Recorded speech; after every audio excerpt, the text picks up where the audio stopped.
We're in a good space right now. It's super bright up in this bad boy. It sure is. I feel like I'm looking at the sun. Hello, everyone. I'm DJ Kode Red. I'm a singer, songwriter, producer, sound engineer, entertainer, videographer. I wear so many hats. It sometimes makes my head spin. And I have a very special guest in the building with me today. So, We just met not even 24, 24 hours ago, Yeah, right. and we decided that we were going to collaborate. This man is a genius. I'm not a genius. I listened to his music and I said, oh shit. I'm not a genius. I'm not a genius. Oh fuck. This nigga got some good music. To my left here, Greg Beer Jr. Say what's up to everybody, man. What's good? What's happening? Hi, everybody. How are you? Hope everything is great. Hi. Hey. Well, today what we're gonna do is we're just gonna do some conversation with Kode Red. I'm gonna interview you, and so people can know who you are and what it is that you do. I know a little bit about who you are and what it is that you do, and we're gonna probably play in the studio later on. But for those who are just, viewing you for the first time, let them know how you got started and what it is that you do and with this music thing. Well, outside of music, I kidnap white women from suburban areas, and I hold them for ransom. That's how I'm able to pay for all these amazing situations. So, Yes, and I need to buy one. Heck no. Just kidding. Nothing's for sale.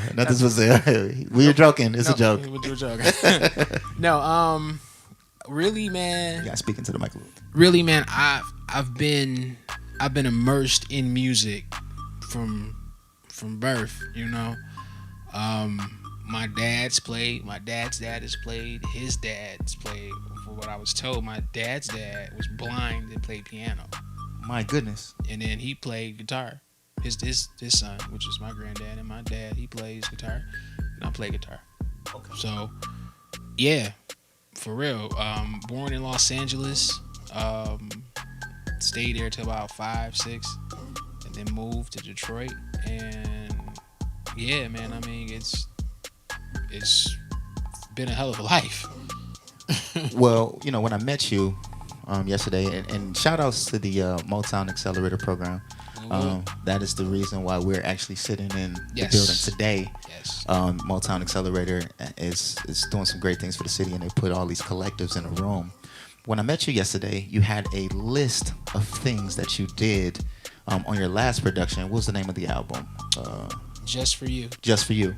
I listened to that album, and I was really inspired by some of the things that you did. But you gotta tell the people what all took place on that album that you put your hands on, so people really know what it is that you do. Well, I like to say I did everything, but I'm coming to a point where I realize I can't do everything, and I'm not gonna act like I can do everything, and I'm not gonna say that I'm going to do everything because that's stupid. Okay. I make sure that all the things that I can do well and do good and do great, I do it. Period. Right. I understand that. Period. I really work with J.R. Lamont, and he and JR's a drummer. He's also a producer as well. Mm-hmm. I'm a guitar player, and I believe that I'm a producer. How about that? Oh, well, you are. But no, I really got the inspiration from a Prince record. Okay. His very first record, I think when he was 18 when he first put out 1978. It's called For You, and I named the art Just For You. Okay. Play on it, of course. But I took 5 songs off of there. I was gonna take 9, all 9, and do a song with each one, but I was like, no. Right. That's just way too much. Yeah. And I took out small snippets, and I used what I needed to use as far as what I thought was going to be a good product for each record. Yeah. And then I went from there. So I chopped up every sample. I put down my ideas of what drums could be. Some of my drums stayed. Some of them got tweaked. Some of them got trashed altogether. I was told they sucked. Stop drumming. That ain't what you do. It's okay. We see you trying. We know you don't drum. Oh my goodness. You know, and hey, but when it's the truth, yeah, it's the truth. I you know, that. Somebody had to talk. Somebody to had to say, hey, look, man, you're not a drummer. Yeah. That don't fit there. Yeah. Let me do this. Yeah. That would be like a drummer trying to tell me how to play guitar. Yeah. What? It don't work. It don't work. I understand. Stop playing. Like, just because you can play 4 or 5 chords don't mean, hey, man, you Stanley Clark. You George Benson. You Carlos Santana. No, you're not like, no. Yeah. So, I mean, that happened. Of course, you know, at some points there were headbutts about certain things. Like, oh, I want this to sound like that. What about this? What about that? You know, and then some things was just, hey, I might have done this longer than you, or I know about this a little bit more. Trust me on this. And then you go, all right, cool. I trust you on that. And the next thing you know, you got a great product. Right. You know? Yeah. There are some points where I think that I definitely could have spent some more time on writing it, but I was so excited on making the music. Yeah. The musicality part of it. Bringing in the right bass players, bringing in the right, bringing in the right singers, looking for the right tone. All those things are important. Those things are very, very important. Yeah. I don't want to sit there and be, oh, I'm the Renaissance man. I can do it all. I can't. I understand. I'm not going to. I'm not even Prince. Prince could do it all. Prince could do it all. I heard that he Prince played piano, then the bass, then the drums, then sang, then the background. Cats hope to even get an inkling of how good he was. Yeah. For real, for real. Yeah. So that's that. But, jeez, as far as that's concerned, man, like I guess in a sense, JR produced me as I was producing a product. Yeah. He was producing what I was producing. Right. And it made sense. Yeah. It made perfect sense. Yeah. So for me to create Just For You, I wrote it from a semi-honest place. Yeah. And what I'm writing now is even more honest. Okay. More honest than I would think that I would write, but I'm going to write it because this is real life. This is exactly where I'm at. Yeah. This is exactly what I'm going to be doing. Yeah. So I think that's very important. And this would be the first one I ain't got to worry about no sample clearances because now, you know, I got some tapes from my old man. I ain't got to worry about sample clearances on that. Right. And then it's I'm playing guitar. Yeah. Over everything. If Yeah. I bring it who I need to bring it, you play keys on this, you play that. You play bass, you play this. Yeah. You know, you come in, you do that. Easy. Now, from what I understand, is that you can play guitar, you can play bass, you can play the drums. Nah, it's not going there? No, I'm not going to the drums. Listen. I barely can chew gum and walk. Okay. Okay. No. But you okay? Fine. We'll take the drums out. But you can do songwriting. Absolutely. Yeah. I can sit down at the keyboard, and as long as I know what the heck I'm playing on the guitar, you know, Yeah, of reproduce course. it again. You know, Yeah. what I mean, technology now is you can go in and okay. Okay. Yeah. Into That's the mic the though. chord. You got to go to the mic. Sorry, and then you know you put the chord in, and you put it in. Yeah, of course. Boom. It's programming. You can program it in. Yeah. Okay. Because the reason why I'm doing this is because, you know, as independent artists like me and you, we don't get those interviews that the mega stars are getting. Yeah, true. And we don't get those platforms. True. And when me and you like go to these forums or these panels or these mixers or these networking events, we don't get to just sit and just chit chat like we do now. We don't. No, we don't. And when, you know, great minds come together like we're doing, it just gives people that platform to say, okay, who really is Greg? Mm-hmm. And then, you know, they get to look at you and say, oh, Greg's a producer, he's a songwriter, he's an instrumentalist, he's a live player. Yep. You know what I mean? And some people overlook those talents because they just listen to the music. Mm-hmm. But sometimes when we get to see the faces behind the music, it just gives you a great feeling. Yeah, absolutely. So For sure. I wanted to at least acknowledge who you are as a person and acknowledge who I am as a person. And as artists, I want to acknowledge that because We don't get that. Yeah, you're right. We don't. We do not get that, man. What we get is a horrible representation, or kind of like what Tyler the Creator said. You know, this is great that you gave me a Grammy for best urban record, but he says I'm making genre bending music. Right. I'm not always a rapper. Yeah. I do more than just that. Yeah. Why is it that you only see me as this? Right. And that's sad. It sure is. Especially when I'm creating and composing and producing everything. Yeah. So, I get it. I get it. Okay, so let's talk about the future for a minute. If we can get that far. Anything coming up that you want to, surprise the people with? Anything that you're working on right now? Anything that's about to be released, or are you just making music right now, or what's going on? I'm doing both. What I'm going to do, what I plan to do is I plan to get with as many creators who I deem dope. Okay. And make music with them. Okay. And I'm not 1 track, 2 tracks. Let's make 5 or 6 tracks at a time. Boom. Yeah. Let's set up time. Let's go in. Let's create. Let's create a sound. Create a mode. Yeah. And inflect your very being into each note.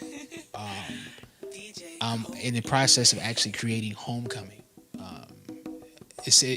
Eventually I get back to Los Angeles, but don't nobody want to pay $2,000 for 400 square feet. Oh, dude. I'm gonna just be real. Oh, I'm gonna just be hell real. No. I'm gonna be real with you, because they were like, 4 or 5 bedroom houses for $1.2 million. Yeah. And you're like, nah, cuz. nah, dog, nah, Yeah. nah. I'm good. No, So that's that. But the plan for me, man, end of the year, beginning of next year, is to move to Houston, cop a crib, cop a building, put a studio in it, and keep my houses here. Keep a house down there. Everywhere I drop somewhere, every few years, buy another house, buy another studio, buy another house, buy another studio. Buy another house, buy another studio. Even if it's a studio that somebody already owns, right? Let me buy that and everything in it. Yeah. Because why not? Yeah, that's huge. Why not? That's huge. Like your mindset has to go beyond just, well, I'm just gonna pay this X, Y, and Z, buy, squeeze, and dirt, and be done with it. And that's cool. Right. I'm not mad at the people that do that either. But why not be able to have a place where you have free reign to do what you need to? Exactly. And then you got a staff in there. You got in-house producers that work out of there. Yeah. And they answer to you. So you're trying to get a studio here in the city and in Houston and in LA. Is that what I'm gathering from? Pretty much, yeah. Ooh. Just, when you make it big, just, don't forget about the little people, man. Oh, God, stop. But no, I'm Brian. I'm DJ Kode Red. Just remember me. Like, help me, please. Yes. I need studio time. Greg, I know you, Greg. Hey, my man, remember me? I don't know you. But no, like we have to aspire to something. I mean, some people want major corporations, and that's cool. Yeah. I'm not mad at that. Yeah. But you can still make $1 billion in studios. Of course. You can put out $1 billion projects. Yeah. You can put out 10, 15 people out of one building. Yeah. They can make money. Wasn't that how Motown and Quincy and them was doing it? Yeah. So I mean, it's not a far-fetched thing. It's just you put the talent in, you put the time in, you put the people that need to be in place, and next thing you know, you good. Boom, it's popping. It's popping up like dandelions in the middle of the summer. Yeah. It is what it is. Okay. Well, we got to get to the studio at one point in time. So I'll let you have the closing remarks. This is where you can shout out to anybody that you want to shout out, or Instagrams, or just any closing comments for artists that's out there. Anything that's on your mind, you want to give them some gems? Yeah, I would say artists should always play an instrument.